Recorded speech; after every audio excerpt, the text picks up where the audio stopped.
حضرت عمر فاروق اسلام کے عظیم صحابی، دوسرے خلام چھوٹیے راشد اور عدل و انصاف کی روشن مثال تھے۔ آپ قریش کے معزز خاندان بنو عدی سے تعلق رکھتے تھے۔ اسلام قبول کرنے سے پہلے آپ سخت مزاج اور اسلام کے سخت مخالف تھے، مگر اللہ کو کچھ اور ہی منظور تھا۔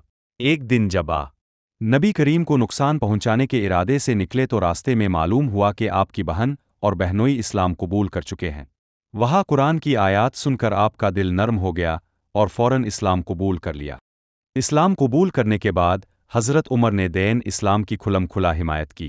آپ کی بہادری اور حق گوئی کی وجہ سے اسلام کو بڑی قوت ملی۔ نبی کریم نے آپ کو فاروق کا لقب دیا، یعنی حق اور باطل میں فرق کرنے والا۔ خلافت کے دور میں حضرت عمر نے عدل، مساوات اور نظم و نسق کی بہترین مثالیں قائم کیں۔ آپ نے بیت المال، عدالتی نظام اور صوبائی انتظامات کو مضبوط کیا۔ آپ راتوں کو گشت کرتے تاکہ عوام کے حالات جان سکے۔